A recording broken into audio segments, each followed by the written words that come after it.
전격 인터뷰 여당 소식부터 가보겠습니다. 김현정 민주당 원내대변인 전화 연결합니다. 김 의원님 안녕하세요. 네, 평택병 김현정입니다. 청문회 상황부터 점검을 해보겠습니다. 강선우 여성가족부 장관 후보자에 대한 관심이 컸습니다.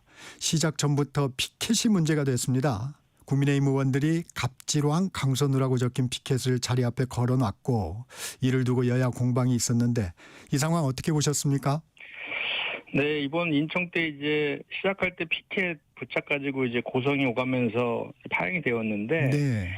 이런 구태들이 계속 반복되는 것이 좀 아쉬웠다를 말씀을 좀 드리고 아마도 야당에서는 강선우 후보자를 갑질왕으로 규정해서 악마시키려고 했던 것 같아요. 그런데 아쉬운 것은 인사청문회가 후보자의 그 자질과 역량을 검증해야 되는데도 불구하고 이렇게 일방적인 신상털기와 망신주기 등을 통해서 마치 그 정부를 견제하는 그런 수단이다. 라고 잘못된 인식이 있는 것 아닌가 하는 생각이 들고요.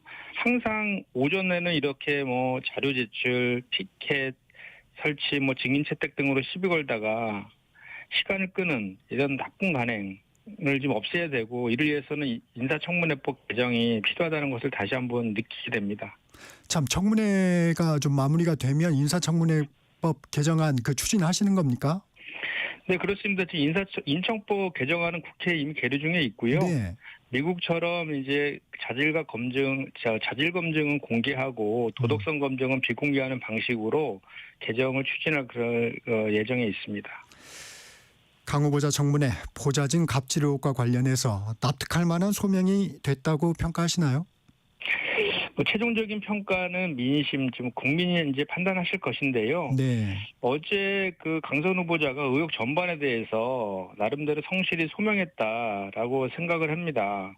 특히 이제 갑질 의혹 관련해서는 그 5년간 46명을 교체했다고 했는데 실제로는 네. 27명이었다라는 것이고 또 그 안에는 시의원을 출마하거나 또는 그 육아휴직 등으로 사직한 교과에 다 포함되었다라고 이제 해명을 했고요. 네. 또 실제로 21대 때 매년 한 6.8명 정도가 교체됐다라고 하니까 이것이 5년 동안 27명이 절대적으로 많은 수치는 아니다라는 말씀을 좀 드리고 그리고 이제 뭐 변기 청소 같은 경우에도 지역 보좌관에게 조언을 구하고 그 수리는 업체가 했다라고 소명을 했고 또 뭐 쓰레기 분리수거 등에 대해서도 이제 소명을 했습니다. 이제 다만 이제 이 갑질 의혹에 대해서는 이러한 그 후보자의 그 소명도 중요하지만 어쨌든 이 갑질이라는 것은 주관적 인식의 문제 아니겠습니까?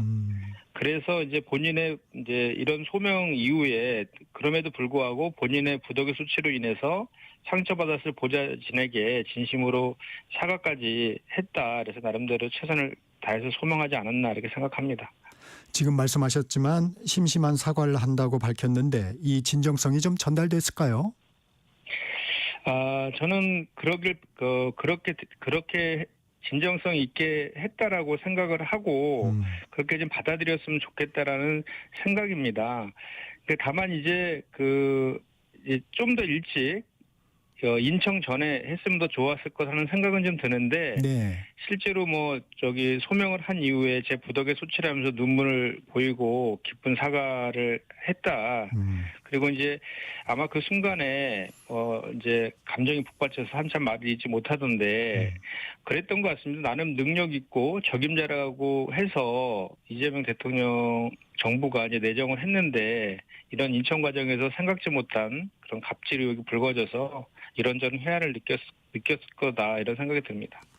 이 거짓 해명 논란이 다시 일었어요. 이 SBS 보도인데 강 후보자가 보좌진에게 현관 앞 쓰레기를 버리라는 메시지가 공개가 됐고 해당 보좌진에 대해서 법적 조치를 하겠다고 얘기한 적 없다고 증언을 했는데 법적 조치를 진행 중이라는 입장을 보낸 것으로 확인이 됐습니다. 이 언론 네. 보도는 어떻게 보십니까? 어제 그거 관련해서 네. 인청에서 후보자가 소명을 했습니다. 법적 조치를 한 적이 없다라는 것이고 그것은 내부적으로 우리 민주당 내의 정보를 공개하는 그런 전체적인 흐름 과정에서의 내용이고 실제로 법적 조치를 하지 않았다라고 소명을 했기 때문에 그것은 소명이 되었다라고 보시면 될 것 같습니다. 네. 근데 그 SBS에 보낸 해명서를 보니까 법적 조치를 진행 중이다 이렇게 돼 있던 것 같더라고요. 뭐 어제 그게 이제 그런 의미가 아니었다라고 직접 본인이 소명했으니까 네네. 그리고 앞으로 이제 법적 조치가 를 이제 할 일은 없을 거 아닙니까? 네. 그런 맥락에서 이해해 주시면 될 것 같습니다. 네. 정동영 통일부 장관 후보자에 대해서는 이해충돌 논란이 있었습니다. 배우자가 태양광 사업을 하는 상황에서 영농형 태양광 설비 인허가 절차를 대폭 간소화하는 특별법을 공동 발의했는데 이 문제는 해명이 됐다고 보시나요? 네, 그렇습니다. 그 영농형 그 태양광 지원법에 대해서 이제 여야의 그 7분의 의원이 대표 발의를 했고 82명이 이제 공동 발의를 했는데 그 공동 발의했던 82명 중에 한 명이다라는 것이잖아요. 네. 그리고 이제 그 배우자께서 그 태양광 법인을 운영하기 때문에 이해충돌의 그 소지가 있다라는 지적에 대해서 그 배우자가 운영하는 그 태양광 법인은 영농형 그 태양광 시설이 아니기 때문에 성격이 다르다. 그과는 전혀 무관하다 이렇게 좀 확인이 되었습니다. 정동영 후보자 통일부 명칭에 대해서 여야 함께 의논할 사안이라고 밝혔습니다. 여야 합의 잘 될 수 있을까요? 저는 이제 그 후보자가 이제 그 지명된 이후에 이제 평화 정착이 중요하지 않습니까? 그래서 네. 평화 정착이 5천만 국민의 지상 명령이고 지상 과제다라고 하시면서 통일은 마차에 비유했고 평화를 말에 비유했어요. 그래서 마차가 말을 끊을 수는 없고 말이 앞에 가야 하는 것이다 라면서 평화가 무엇보다 중요하다라고 강조한 것인데 사실 지난 그 윤석열 정부하에서 남북 관계가 대단히 대치적인 국면이었잖아요. 그래서 한반도 평화 위기를 극복하기 위해서는 이러한 명칭 변경도 이런 한반도 평화를 극복하기 위해서 그런 기조에 부합하다면 충분히 여야가 함께 논의할 수 있다 이렇게 생각합니다. 북한에 대해서는 주적이라는 데는 동의하지 않았습니다. 위협이라는 표현을 썼는데 어떻게 보십니까? 그것은 저희 국방백서에 북한은 주적이라고 분명하게 명시되고 있고요. 네. 통일부 장관으로서 그 남북 간의 그 평화를 추구해야 되는 그런 그 임무를 부여받은 분으로서 주적이라는 표현을 굳이 쓰면은 남북 관계를 복원하는 데 있어서 그 지장이 있을 거 아닙니까? 그런 차원에서의 한 표현이다라는 것이고 북한이 주적인 것은 명백한 사실 아닙니까? 배경훈 과기부 장관 후보자, 전재수 해수부 장관 후보자 청문회는 좀 어떻게 보셨어요? 일단은 그 가기부 장관 청문회에서 그 피켓 시위의 장으로 전락한 거에 대해서 참 정말 아쉽습니다. 네. 그 후보자와는 전혀 무관한 세민이 독재 아웃이라는 피켓을 내걸어서 오전 내내 파행을 했거든요. 그러니까 이걸 보면 결국 후보자 검증보다는 정권에 대한 흠집내기를 위한 정권 공세의 장으로 인사청문회를 악용하고 있지 않느냐라는 생각을 지울 수가 없고요. 네. 이 배경훈 장관 후보자 같은 경우는 AI 학자이면서 기업가지 않습니까? 네. 그리고 또 과거에 초거대 AI 상용화 등으로 인해서 은탑 산업훈장을 받은 분이시거든요. 그래서 학계와 관리 출신이 아닌 기업 현장 출신으로서 국가 경쟁력을 좌우할 AI 혁신을 이끌 적임자라고 저는 생각을 하고, 그다음에 이제 해수부 장관 같은 경우에는 갑자기 이제 해수부의 부산 이전이 이재명 대통령의 대선 공약이었는데, 네.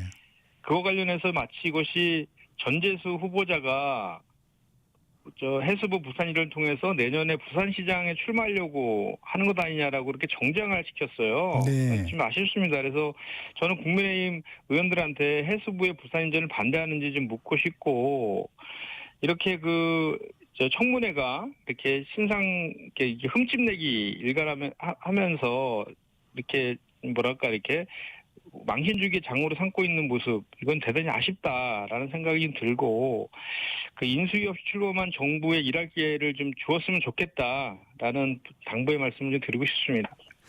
이 증인 없는 청문회도 이어지고 있습니다. 배경훈 과기부, 전재수 해양수산부, 정동영 통일부 장관 청문회에는 증인 없이 진행이 됐고, 강선우 후보자도 피해를 주장한 전직 보좌진들은 증인으로 채택되지 못했다고 합니다. 이 부분은 어떻게 보십니까? 뭐 증인 채택은 여야 간에 이제 합의를 통해서 하는 거잖아요. 네. 그리고 제가 어제 좀 확인한 바에 의하면 그 강선우 후보자 같은 경우에는 그 증인 채택이 네. 보통은 이제 5일 전까지 당사자에게 통지되어야 되잖아요. 그렇죠. 그럼 보통은 그 증인에 대한 합의가 한 일주일에서 한 10일 전에는 합의가 되어야지 그 절차를 밟을 수 있는데 네. 그 당시만 해도 이 갑질 문제가 지금처럼 크게 불거지는 그런 상황은 아니었던 것 같고 네. 또 보좌진을 그 증인으로 채택한 그런 선례가 없어서 아마도 그 반대를 했던 것 같고 그 당시에는 그것이 크게 문제되지는 않았었다라고 이렇게 합니다. 저는 그래서 기본적으로 그 다른 후보자도 마찬가지지만 이 증인이나 참고인 채택 그리고 자료 제출과 관련해서는 네. 기본적으로 인사청문회에 대해서 여야 간에 좀 신뢰가 있어야 된다라는 생각이 듭니다. 한쪽에 야당에서는 무조건 발목 잡기식으로 신상털기 하기엔 목적을 가지고 증인 신청이나 자료 제출을 요구를 한다는 것을 뻔히 아는 상황에서 여당에서 그것을 순순히 이렇게 응해줄 리는 또 만무하지 않습니까?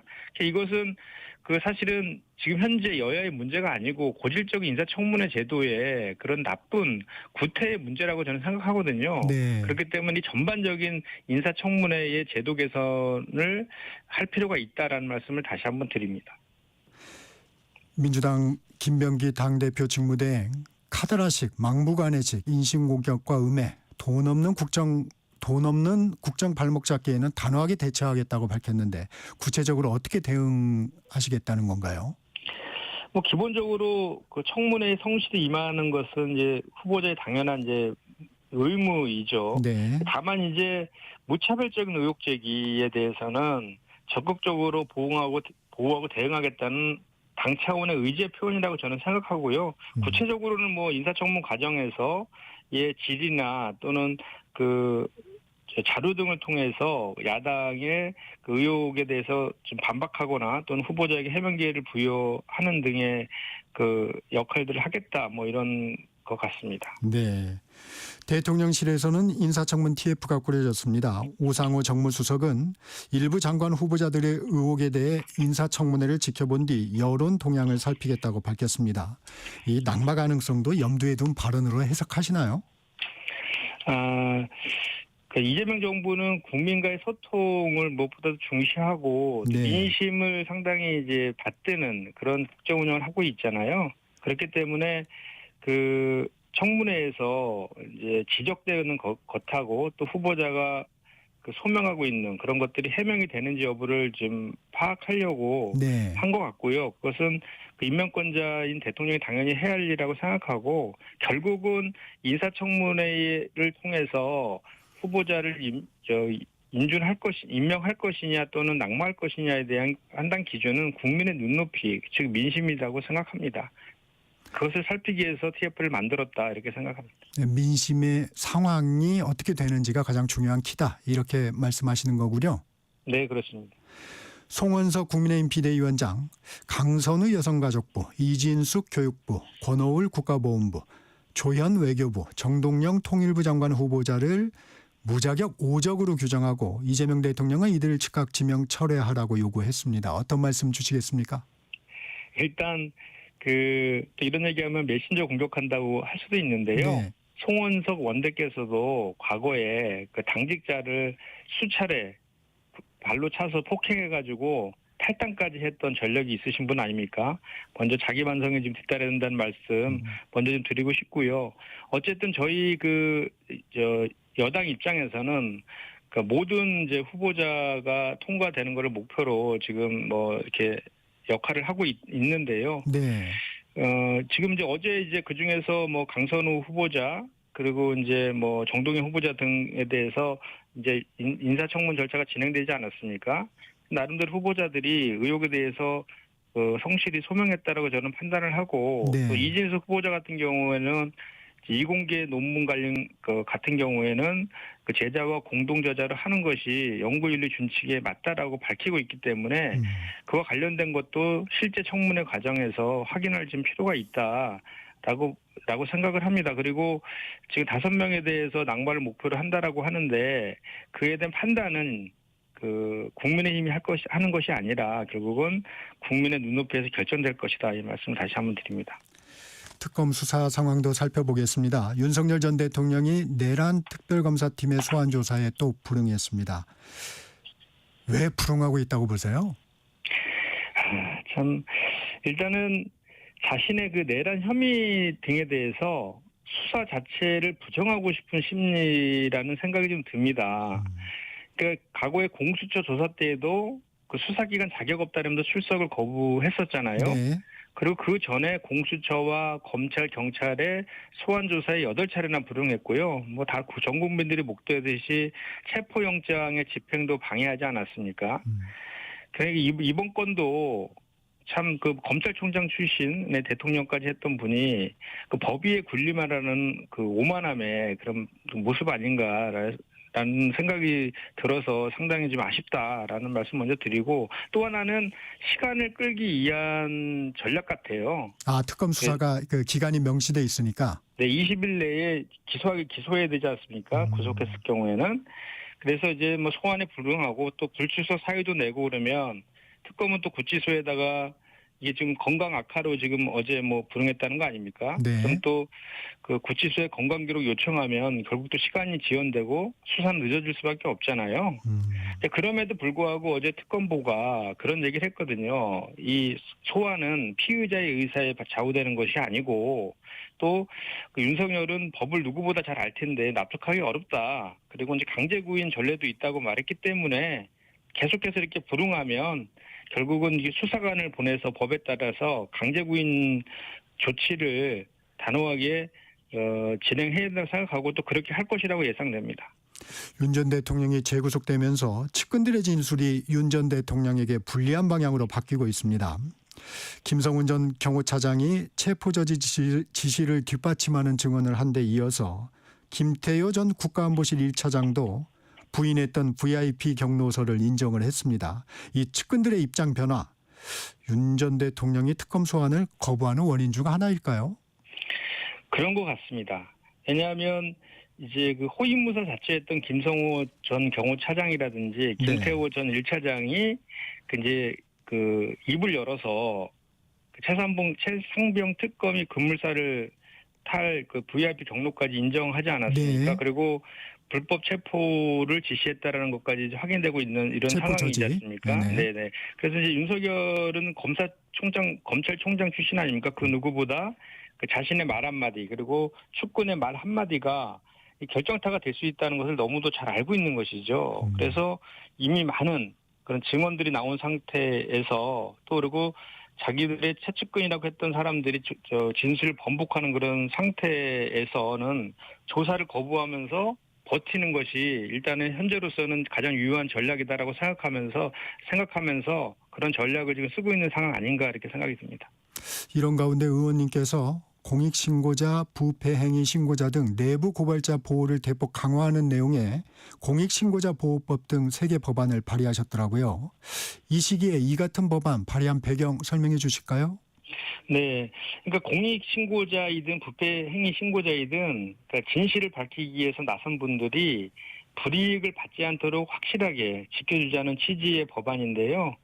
지금은 그 신고자가 그 수사에 협조하더라도 그 과정에서 이제 수사 협조하는 과정에서 본인의 범죄까지 드러날 경우에는 형량 감경을 할 수도 있다. 이렇게 임의 규정에 지금 그쳐 있습니다. 네. 그러다 보니까 괜히 나섰다가 나만 다친다라는 두려움에 많은 분들이 입을 닫는 경우가 많거든요. 그래서 일정 요건을 충족했을 경우에는 감면을 의무화해서 필요적 감면 사유로 해서 신고자 보호의 실효성을 갖추도록 이렇게 법을 개정한 것입니다. 그래서 이 법이 많이 통과되면 지금 진행 중인 3가지 특검 수사에서 더 많은 내부 증언이 나올 수 있는 그런 구조가 만들어질 것이다라고 기대를 합니다.